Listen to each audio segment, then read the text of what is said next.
en France, et même américaine et anglaise, je ne sais pas si c'est voulu ou pas, mais il y a un effet de concentration. Parce que beaucoup de gens aujourd'hui se demandent à quoi servent les études avec sur YouTube et autres, on peut apprendre à peu près n'importe quoi. Et il y a des métiers nouveaux, tellement nouveaux que l'école n'a pas encore eu le temps de les rattraper. Mais il y a une vertu que moi j'ai vue, c'est cette concentration de cerveau, de talent, de gens qui ont de l'ambition dans un même endroit pendant quelques années. Et pour moi, c'est la plus grande vertu. C'est pas les profs, c'est pas le programme, c'est vraiment être au milieu d'un truc qui bouillonne. Alors que si on est dans n'importe quelle autre université normale entre guillemets, on va être peut-être isolé. Enfin, il y aura pas une masse critique de gens très ambitieux, quoi. Oui, je suis d'accord avec ça. Mais je pense que ce que nous apprend surtout aujourd'hui le monde de l'école ou de l'université, c'est qu'il va falloir tout le temps à l'école et à l'université.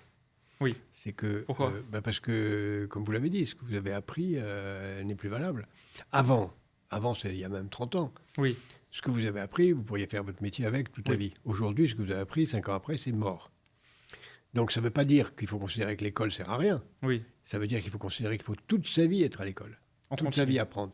Soit apprendre en retournant à l'école, si les universités sont capables d'être à la hauteur. Or, les universités, Oui. elles ferment à 19h et elles ne travaillent jamais en formation permanente. Donc c'est un désastre.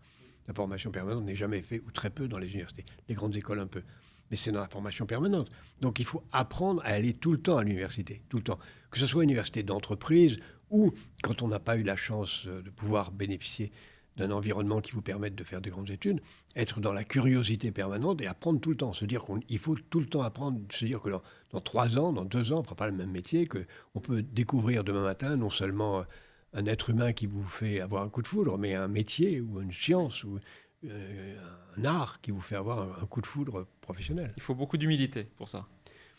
De disponibilité, c'est ça. Ouais, disponibilité. C'est-à-dire qu'il faut vider dans son agenda ou dans sa tête un moment où on sait